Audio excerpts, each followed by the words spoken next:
We have in the studio the Executive Director, Journalist for Democratic Rights, Adewale Adere. Good morning to you and thank you for joining us. Good morning. Nice to see you. Oh, yes. Yeah. And okay, your first reaction really, before we look at the amendments, on the change of the timetable now, presidential election, according to the amendment by the House of Representatives, is to come last during the general election. Well, in the first place, we have to understand that the National Assembly is acting within the context of its powers. It has the right to amend the Electoral Act. And this is not the first time that the order of election will be changed. It happened in 2007. We should also realize that the National Assembly, the current National Assembly since 1999, appears to be the most powerful compared with the past National Assembly that we have had. If you remember that between 1999 and 2007, we had 6 Senate presidents. You know, the president was so powerful that he could. But the National Assembly that we have now, it appears to be largely independent. And why? Because there was little or minimum input from the presidency in terms of the emergence of the principal officers. And since 2015, we have seen a National Assembly that has been able to stabilize itself without unnecessary, unnecessary distortion coming from the presidency or unnecessary influence. So now, but we should also bear in mind that the current National Assembly has entered into a series of conflict with the presidency. So we have reasons to suspect that decisions being taken by the National Assembly, especially when it has to do with elections, may not necessarily be in the interest of the presidency. So, and that is why we need to look at this issue. It may be presented as a value neutral. Must it be in the interest of any arm of government, or rather in the interest of the nation? Yeah. We all know that in this country, laws are an extension of the political economy. And in most developing nations, laws have been used to further the parochial political interests of certain individuals. So, and that is why we have to learn from our history. What happened in 1999, the presidential election and the governorship election took place on the same day. In 2003, the same order was followed. But in 2007, for the first time, there was a successful attempt to alter the order of election. And what happened? For 2 reasons. Number one, the president wanted a 3rd term, which he didn't get. So he was, at loggerhead with the National Assembly. Then secondly, he wanted to have political dominion, on the Southwest to ensure that, he had a lot of control over his own home base. And then we saw the alteration, that the governorship election came, before the presidential election, which made it very easy to weaken, the Southwest. Because, in politics here, people are not driven by ideology. They are driven by what they think they can benefit. So when you notice that people want to be in the good book of the political party in power, not necessarily because of, ideology. So immediately they lost in the Southwest. It has a bad wagon effect on, the voting pattern of the people in the Southwest, and everybody just voted, for the PDP. So now, our fear is that we must admit that order of election has psychological impact on the voting populace. It has sociological impact. So what is going on now? We have reasons based on our experience to suspect that this reorder of the election may have certain fundamental reasons behind it. If you also look at the fact that the committee of the whole house, adopted it so easily without any, no uprising. We are just waiting for the concurrence of the Senate. And the timing, if the president refuses to sign within 90 days, we have enough time for the National Assembly to pass it to law. So I'm afraid that this might be a reflection of, the conflict between the National Assembly and then, the presidency. All right. Now, with a lot of Nigerians say that there's too much power in the center. Yeah. And in the 2015 election, many of the states that originally may not or would not have voted for a certain political party decided to, because they feel they cannot be a different political party when the center is a different political party. And there was a bandwagon effect. Now, in all of this, Going forward, we just saw on the papers today where the party is saying they've approved, you know, the panel for restructuring has approved devolution of powers, you know, resource control and so on and so forth. Are we looking, or recommendation rather, yeah. Are we looking at seeing the possibility of reducing the powers from the center, where maybe all of this issue of have the presidential election first, where people feel it should go that way and it sweeps everything, the bandwagon effect will not be there anymore? Yeah. In reality, it is good for us if you have a more powerful National Assembly that can, you know, ensure that it checks the presidency. But then it also depends on the character and form of those in the National Assembly. If they genuinely represent our interests, I would prefer a very strong National Assembly that will be able to check the excesses of the president. But in the presidential system of government, the president is usually very powerful because of the concentration of, you know, powers in the presidency. So I think, you know, on the long run, it is better for us to have a very powerful National Assembly, provided that National Assembly, you know, are true reflections of the voting aspirations. But the Constitution has made room for the checks and balances. Yes, but you see, all the arms of government may not be exercising it the way they. But you commented the National Assembly now, so maybe that's just one way of bringing that up. Yeah, it's like I've said on the value neutral level, it is better to have a very strong National Assembly. Okay. But then what we have seen is that the National Assembly itself, subsequently, continuously since 1999, have been constituted by people who place priority on their own personal interest. When they get to office, the first thing they do in the first 3 months is to buy expensive cars, you know, furniture allowance and all that. And even when they are talking about the economy, none of them is talking about even reducing what they, you know, their take-home pack, which is in millions, you know. So we have seen consistently a National Assembly that is self-centered, that is parochial, that is less interested in the interests of the Nigerian people. But then, regardless of general opinion or minority opinion on this National Assembly, they would tell you that they've passed many bills, more than the past 77th Assembly. And then that aside, look at another amendment which many Nigerians are talking about, which will put a lot of confusion to rest. If you put in mind what happened in Kogi State, Section 36 now has been amended as well, that if a candidate dies before the conclusion of an election, that the running mate has to take over that vote. And INEC has to recognize the person.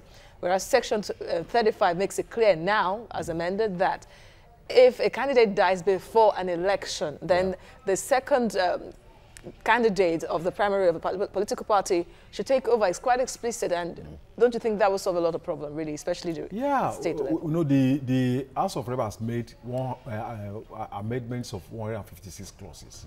There are a lot of amendments that I think are very good for us, you know, and we need to commend them for that.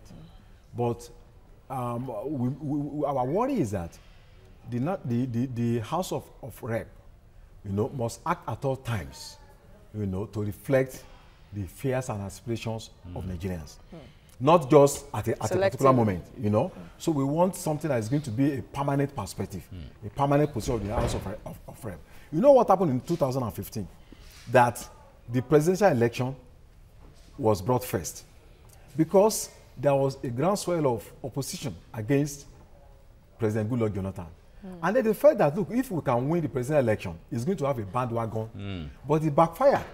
So even when you have a lot of plans, you never can imagine what's going to be the consequences.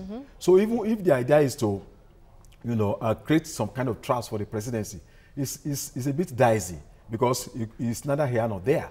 But as it is now, having the presidential election last, I don't think for a government in power, you know, I don't think especially in the context of the dispute, you know, between the president and the national assembly, I don't think it's something that's very good for the presidency.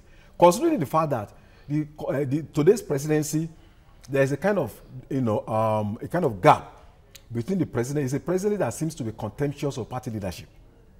It's a president that has very little control and very little interaction with members of the national assembly. It only comes when there is crisis.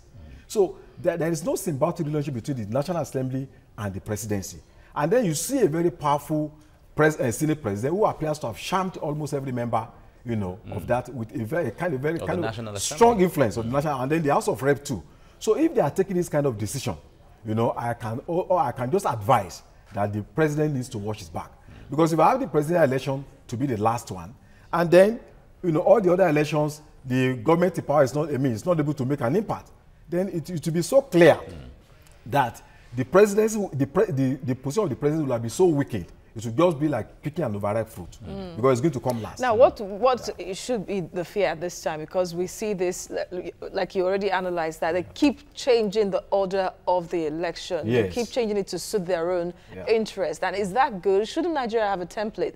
Everybody knows that in November, 4 years' time, it will be a presidential election in the United States. Shouldn't that be the focus now, so that nobody at any point in time will have power to just amend the timetable of the general election? Yeah, that is the way it's supposed to be. But because we all know that it's a confirmation of the fact that the order of election will have impact, on the voting pattern. Remember that in 1993, we had all the elections. They put the presidential election so that the military knew it to have room to maneuver. If Abiola had won the election, let's say about 1 year earlier, and being congratulated all over the world, it would have been very difficult to terminate the democratic process. But they left it to be the one that will come last, so that they will monitor what is going on, and then to give it a room, strategic room to annul that election. So we have seen a consistent pattern of reordering of, order of election to suit the interests, the political interests of certain individuals in power. And that's exactly what is going on. It would have been good for us to have a permanent face.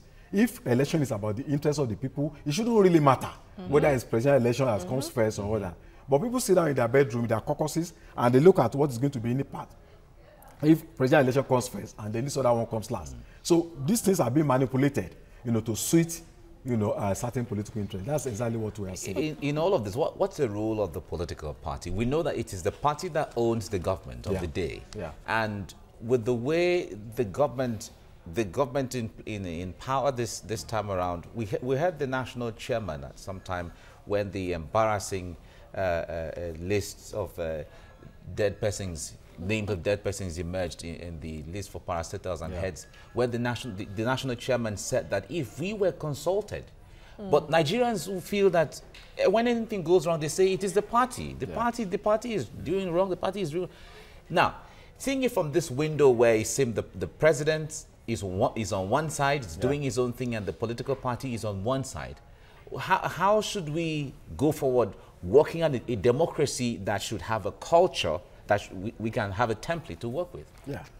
Political parties in the past few years emerged basically with the intention to capture power.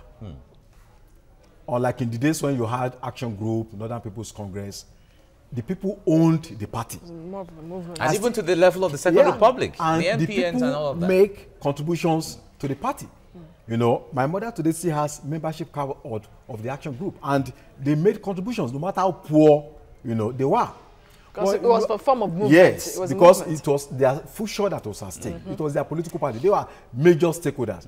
But today you have a situation where just about 1% of the populace who are money-backed control the party. They don't care whether you contribute to the party or not. They are the ones that put down the money and they take the pace. Now, the emergence of APC was as a result of the fact that they wanted the PDP to get out of power in the first place.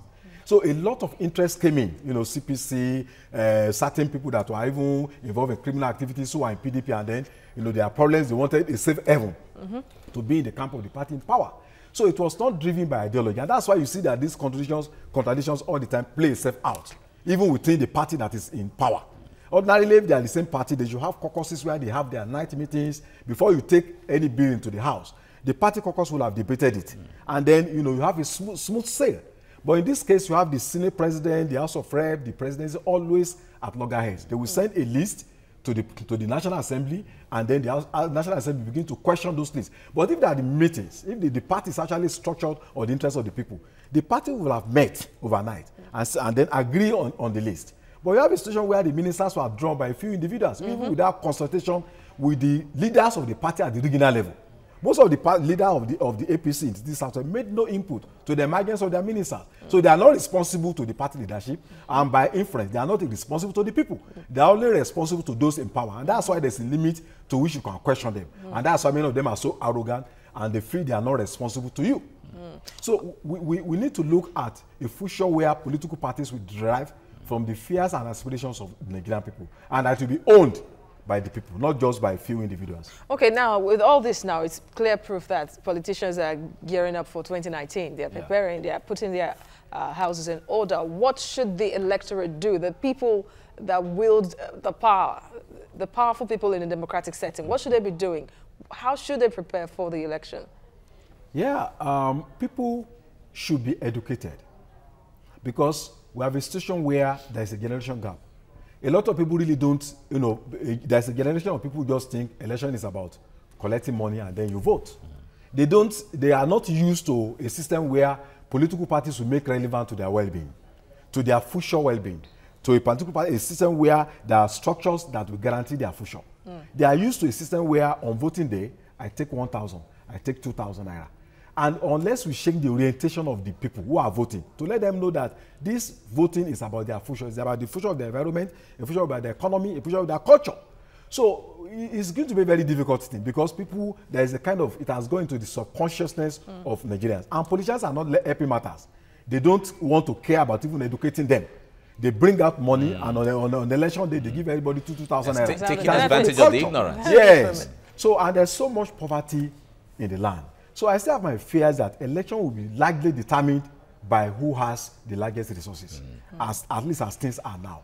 I think the government has the moral responsibility to shake the paradigm, to create a kind of paradigm shift from a situation where people want to vote because they are going to get some money. And the House of Reps has even increased the limitation of the amount to be 10 spent million now. And I want to be the president. So it means fact, it's not for from 1 billion to 5 billion. So it has been legitimized that you can't, if you are poor, you can't actually lead exactly. the country. So these are the problems. All right, Adewale Adeoye, Executive Director, Journalist for Democratic Rights. Thank you so much for coming. Thank you very much. Thank you.